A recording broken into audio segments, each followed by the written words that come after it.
नमस्कार, सुप्रभात। स्वागत है आप सभी का। मैं हूं आपके साथ प्रीति। आइए शुरुआत करते हैं सुबह 7 बजे की हेडलाइंस के साथ। कैबिनेट ने मोटर व्हीकल कानून संशोधन विधेयक को दी मंजूरी। ड्राइविंग लाइसेंस और वाहनों के पंजीकरण के लिए आधार होगा अनिवार्य। अगले हफ्ते संसद में होगा पेश।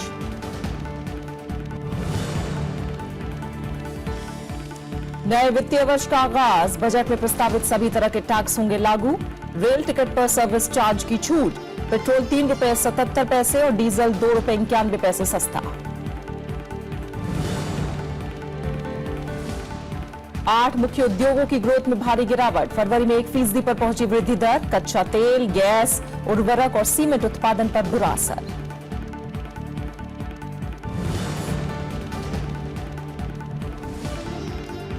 पोलैंड में भारतीय छात्र पर हमला। पोजिन शहर में अनजान शख्स ने ट्राम में किया वार। विदेश मंत्री सुषमा स्वराज ने भारतीय राजदूत से मांगी रिपोर्ट।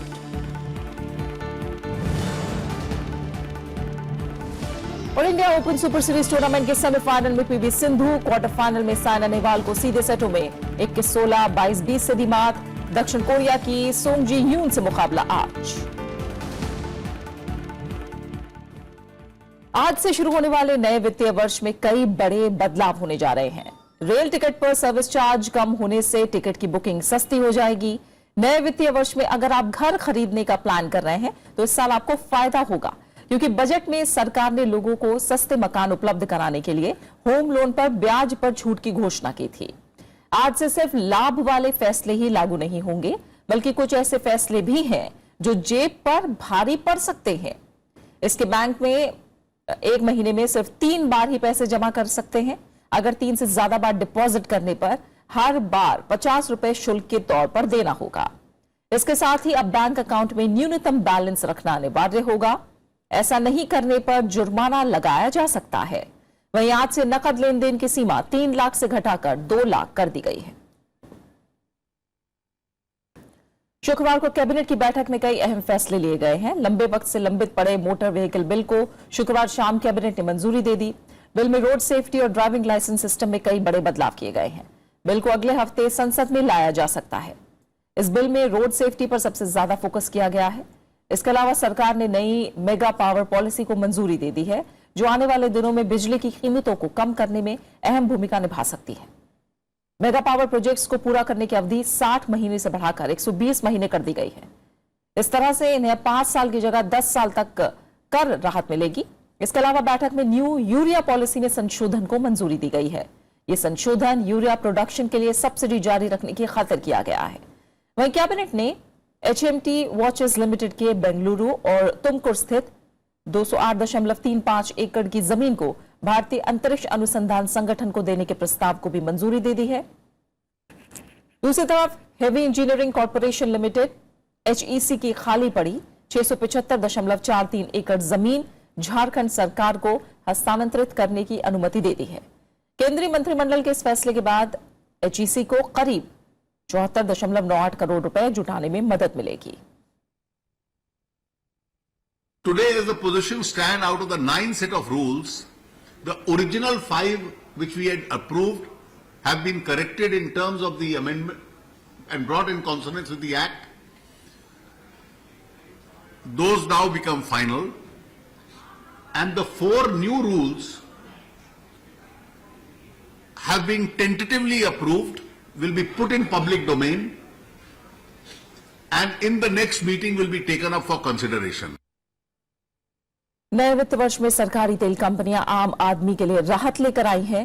तेल कंपनियों ने पेट्रोल और डीजल के दाम में कटौती की है। पेट्रोल की कीमत में ₹3.77 की कटौती की गई। वहीं डीजल ₹2.91 सस्ता हो गया। नई दरें शुक्रवार आधी रात से लागू हो गई हैं। इस वक्त दिल्ली में पेट्रोल का दाम ₹71.14 प्रति लीटर और डीजल का दाम ₹59.02 प्रति लीटर है।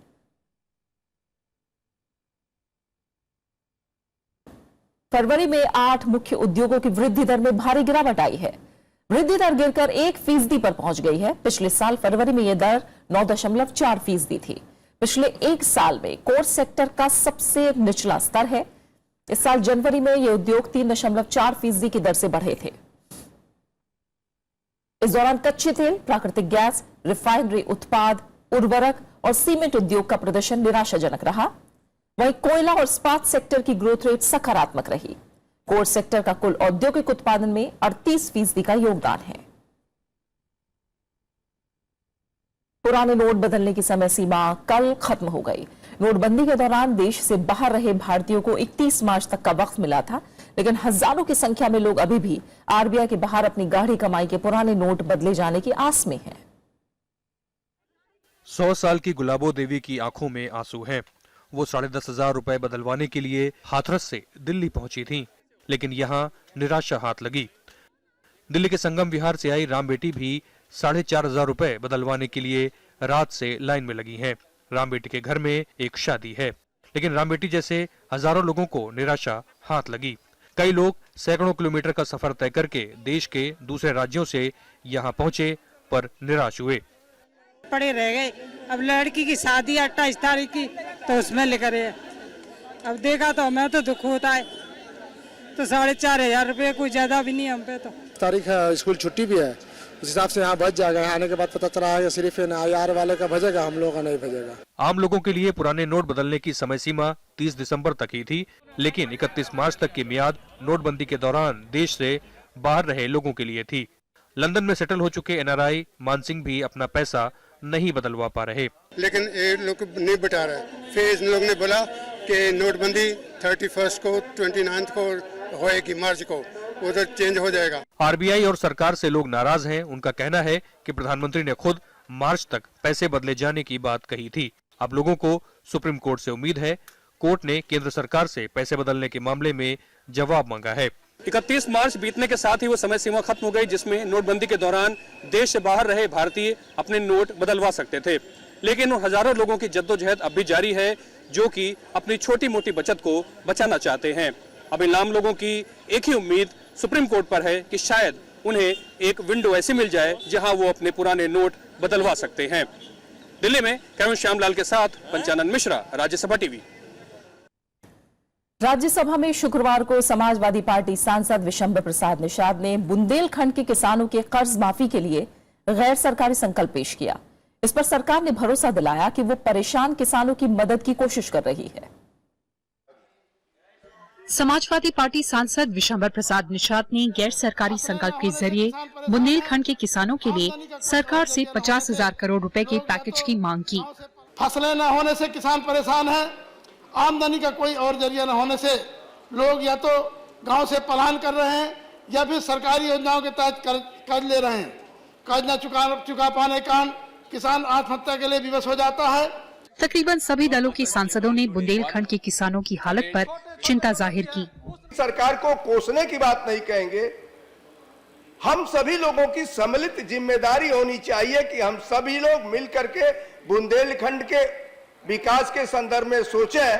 वन, खनिज, कृषि, जल, उद्योग, पर्यटन को ही आधार मानकर हम लोग इस इलाके का विकास कर सकते हैं। छोटे छोटे जो नदी है उस नदी को बर्बादी की ओर ले गया है, जिसके कारण से आज किसान पानी के लिए बर्बाद हो रहे हैं। साथ साथ किसान के साथ साथ आम नागरिक भी वहां पर जो है सो बर्बाद हो रहे हैं। इस पर सरकार ने कहा कि वो इस इलाके के किसानों की मदद के लिए कई कदम उठा रही है।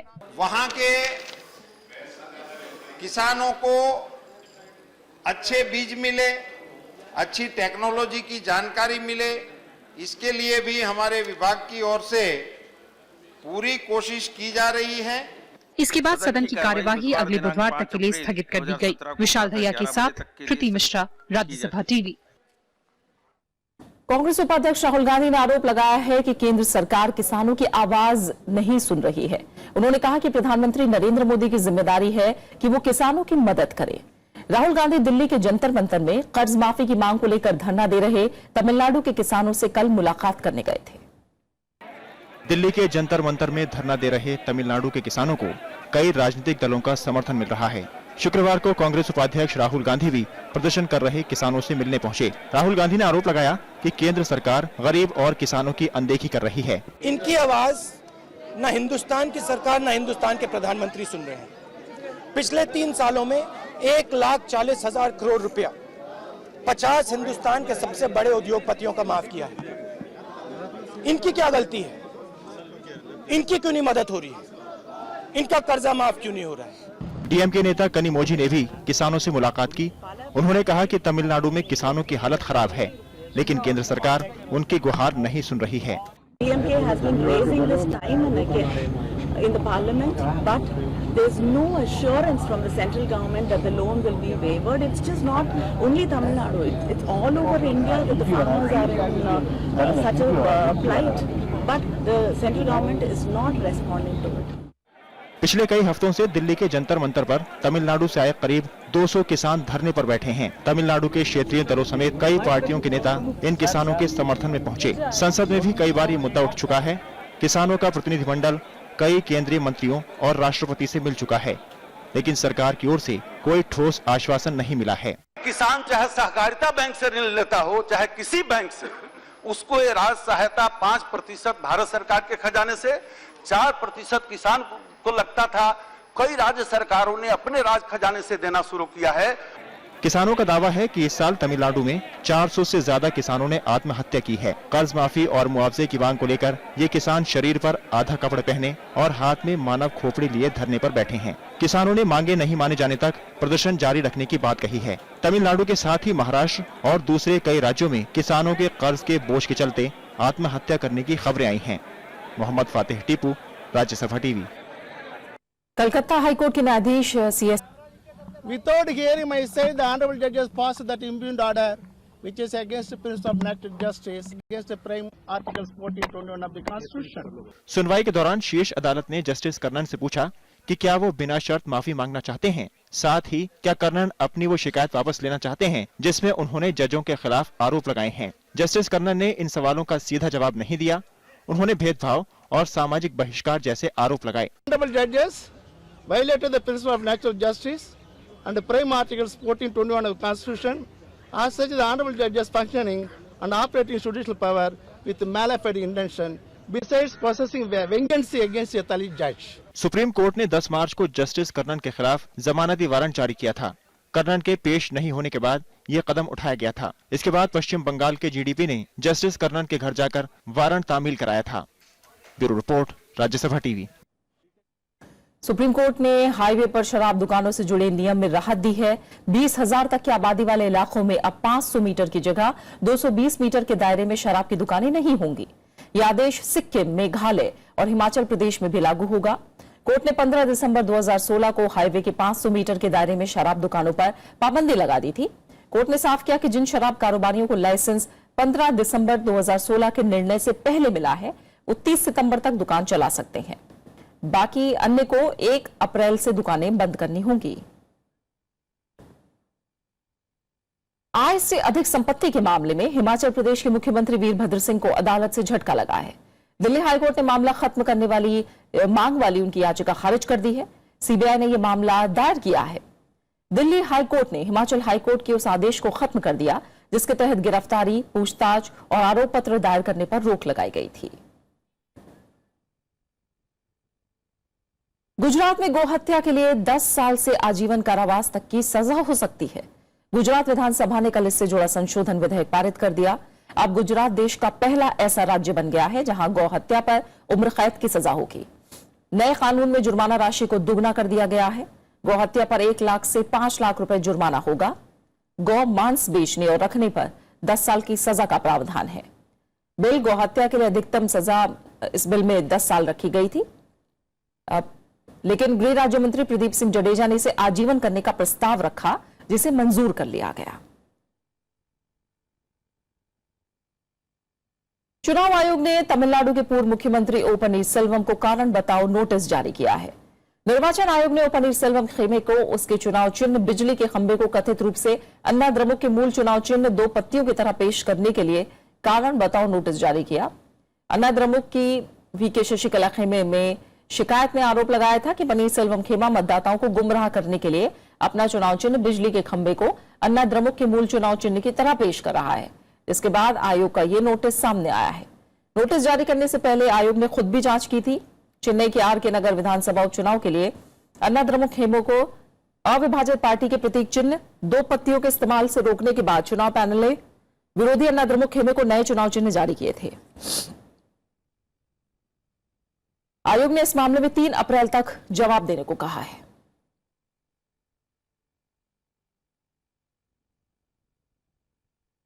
मलेशिया के प्रधानमंत्री मोहम्मद नजीब रजाक दिल्ली में प्रधानमंत्री नरेंद्र मोदी से आज मुलाकात करेंगे। इस दौरान दोनों नेताओं के बीच द्विपक्षीय और प्रतिनिधिमंडल स्तर की बातचीत होगी। कई समझौतों पर भी हस्ताक्षर होने की उम्मीद है। एशिया प्रशांत के क्षेत्रीय मुद्दों पर भी विस्तार से चर्चा की जाएगी। इससे पहले मलेशिया के प्रधानमंत्री का राष्ट्रपति भवन में औपचारिक स्वागत किया जाएगा। उनका राष्ट्रपति, उपराष्ट्रपति और विदेश मंत्री से भी मिलने का कार्यक्रम है। इसके बाद वो राजघाट पहुंचकर महात्मा गांधी की समाधि पर श्रद्धा सुमन अर्पित करेंगे। मलेशिया के प्रधानमंत्री मोहम्मद नजीब रजाक गुरुवार से 5 दिन के भारत दौरे पर हैं। शुक्रवार को मलेशियाई प्रधानमंत्री ने तमिलनाडु के राज्यपाल विद्यासागर राव और मुख्यमंत्री पलनीसामी से चेन्नई में मुलाकात की। भारत की परंपरा असहिष्णुता को कभी जगह नहीं देती, क्योंकि आपसी सह अस्तित्व और समझ के साथ विविधता में एकता देश की मजबूती है। राष्ट्रपति प्रणब मुखर्जी ने गुवाहाटी में नमामि ब्रह्मपुत्र महोत्सव के उद्घाटन मौके पर कल ये बात कही। उन्होंने कहा कि इस विविधता को संभालना इसकी सबसे बड़ी शक्ति है। राष्ट्रपति ने कहा कि देश में 200 भाषाएं बोली जाती हैं, जबकि देश में सभी प्रमुख 7 धर्मों के अनुयायी हैं। विश्व में कहीं भी इतनी जातीय विविधता नहीं है। असम में विकास की प्रचुर संभावनाओं का जिक्र करते हुए राष्ट्रपति ने कहा कि राष्ट्रीय जलमार्ग में अंतर्देशीय जल परिवहन प्रणाली यहाँ के आर्थिक परिदृश्य को बदल सकती है। महोत्सव में पारंपरिक खेल, ब्रह्मपुत्र की आरती, फिल्म शो और सेमिनार का भी आयोजन किया गया है। महोत्सव का मकसद ब्रह्मपुत्र नदी के साथ पर्यटन, संस्कृति और व्यापार को बढ़ावा देना है। उद्घाटन सत्र में तिब्बती आध्यात्मिक गुरु दलाई लामा समेत कई हस्तियों ने शिरकत की। और इसके लिए इस आयोजन को एक विश्व फलक दिया गया है। आप इसे पोलैंड में एक भारतीय छात्र पर हमला किया गया है। हालांकि छात्र की जान बच गई है। विदेश मंत्री सुषमा स्वराज ने शुक्रवार रात ट्वीट करके इसकी जानकारी दी। विदेश मंत्री ने पोलैंड में भारतीय राजदूत अजय बिसारिया से पूरी रिपोर्ट मांगी है और मामले के हर पहलू की जांच का भरोसा दिया है। खबरों के मुताबिक पोजिन शहर में एक भारतीय छात्र को बुरी तरह पीटकर घायल कर दिया गया। राजदूत अजय बिसारिया ने बताया कि शुरुआती जांच में पता चला है कि एक ट्राम में छात्र पर हमला हुआ। उन्होंने पुष्टि की कि छात्र सुरक्षित है और फिलहाल उसका इलाज चल रहा है। हाल के दिनों में अमेरिका और ऑस्ट्रेलिया समेत कई देशों में भारतीयों पर हमले की वारदातें सामने आई हैं। स्कॉटलैंड ने ब्रिटेन से अलग होने के लिए जनमत संग्रह कराने को लेकर औपचारिक गुजारिश करी है। फर्स्ट मिनिस्टर निकोला स्टर्जिन ने ब्रिटिश प्रधानमंत्री थेरेसा मे को शुक्रवार को इस बारे में चिट्ठी लिखी। उन्होंने लिखा कि स्कॉटलैंड यूरोप का एकल बाजार नहीं छोड़ना चाहता और स्कॉटलैंड के लोगों को अपना भविष्य चुनने का अधिकार होना चाहिए। ब्रिटेन ने 3 दिन पहले ही यूरोपीय संघ से अलग होने की प्रक्रिया शुरू की है। निकोला स्टर्जिन ने मांग की कि ये प्रक्रिया पूरी होने से पहले जनमत संग्रह करा दिया जाए। पिछले साल हुए जनमत संग्रह में स्कॉटलैंड ने यूरोपीय संघ में बने रहने के लिए वोट किया था, जबकि ब्रिटेन ने अलग होने के लिए वोट किया। 28 मार्च को स्कॉटलैंड की संसद में ब्रिटेन से अलग होने के लिए फिर जनमत संग्रह कराने को लेकर सहमति बनी थी।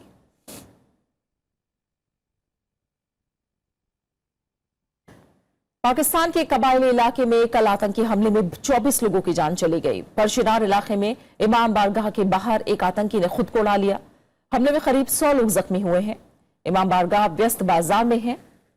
मरने वालों में बच्चे और महिलाएं भी शामिल हैं। हमलावर एक कार में आया और खुद को बम से उड़ा लिया।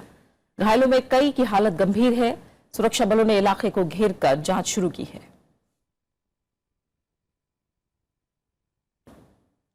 बात मौसम की। गर्मी ने मार्च में ही कहर बरपाना शुरू कर दिया है।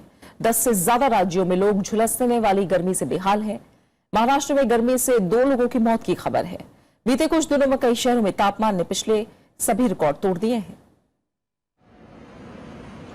ये नजारा है नागपुर की सड़कों का, जहां झुलसाने वाली गर्मी से बचने के लिए लोग चेहरे पर कपड़ा बांधकर निकल रहे हैं।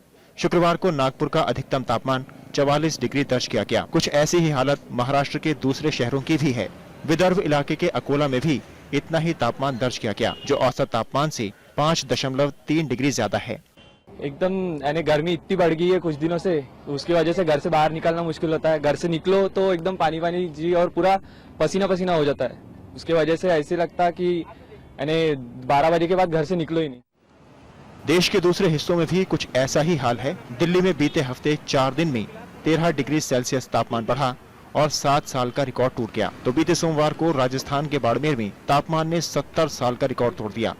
बाड़मेर में पारा 44.4 डिग्री सेल्सियस तक पहुंच गया। आंध्र प्रदेश के रायलसीमा और उत्तरी गुजरात में भीषण गर्मी पड़ रही है। ओडिशा, महाराष्ट्र, राजस्थान और उत्तर प्रदेश के कई इलाकों में तापमान 40 डिग्री सेल्सियस को भी पार कर चुका है। कि दोपहर को 12 से 4 बजे तक कृपया आप घर में ही रहिए। आप ज्यादा से ज्यादा पानी पीजिए और अगर बाहर निकलते हैं तो छाया में चलना पसंद करें। डायरेक्ट सन का जो स्ट्रोक होता है उससे आपको बचना चाहिए। 2016 में गर्मी और लू से 1111 मौतें हुई थी, जबकि 2015 में 2040 लोगों की मौत हुई। पिछला साल अब तक का सबसे गर्म साल रहा और हर दशक के दौरान तापमान में औसत 0.7 डिग्री की बढ़ोतरी हो रही है। इसके मद्देनजर राज्य सरकारों और आम लोगों को मौसम विभाग की चेतावनी को गंभीरता से लेना चाहिए। Bureau report, Rajya Sabha TV. अल्पसंख्यकों के खिलाफ होने वाली हिंसा पर किताब कंधमाल का दिल्ली के कॉन्स्टिट्यूशन क्लब में विमोचन किया गया। दिल्ली हाईकोर्ट के पूर्व मुख्य न्यायाधीश जस्टिस AP शाह ने किताब का विमोचन किया। ये किताब उच्चतम न्यायालय में अधिवक्ता वृंदा ग्रोवर और सौम्या उमा ने लिखी है। ओडिशा के कंधमाल में अल्पसंख्यकों पर हिंसा की वारदात को सांप्रदायिक लोगों ने अंजाम दिया था। कल विमोचन के मौके पर कई मशहूर हस्तियां मौजूद थीं। और बैडमिंटन की दुनिया से अहम खबर है। इंडिया ओपन सुपर सीरीज के क्वार्टर फाइनल मुकाबले में भारत की PV सिंधु ने अपने हमवतन खिलाड़ी साइना नेहवाल को हरा दिया है। इस जीत के साथ ही सिंधु ने सेमीफाइनल में जगह बना ली। सिंधु ने साइना को 21-16, 22-20 से हराया। किसी भी अंतर्राष्ट्रीय टूर्नामेंट में सिंधु की साइना पर यह पहली जीत है। अब सेमीफाइनल में सिंधु का मुकाबला दक्षिण कोरिया की सुंग जी ह्यून से होगा। वहीं पुरुष एकल में समीर वर्मा को हार का सामना करना पड़ा है। समीर को क्वार्टर फाइनल में डेनमार्क के एंडर्स एंटोन सिंह ने 22-24, 19-21 से हराया। For women's singles in general and especially for women, there has to be a loser in a match like that. और अब आखिर में हेडलाइंस पर एक नजर। कैबिनेट ने मोटर व्हीकल कानून संशोधन विधेयक को दी मंजूरी। ड्राइविंग लाइसेंस और वाहनों के पंजीकरण के लिए आधार होगा अनिवार्य। अगले हफ्ते संसद में होगा पेश। नए वित्तीय वर्ष का आगाज। बजट में प्रस्तावित सभी तरह के टैक्स होंगे लागू। रेल टिकट पर सर्विस चार्ज की छूट। पेट्रोल ₹3.77 और डीजल ₹2.91 सस्ता।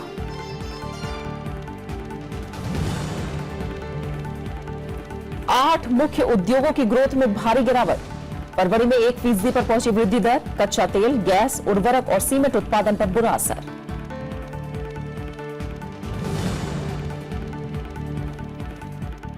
पोलैंड में भारतीय छात्र पर हमला। पोज़न शहर में अनजान शख्स ने ट्राम में किया वार। विदेश मंत्री सुषमा स्वराज ने भारतीय राजदूत से मांगी रिपोर्ट।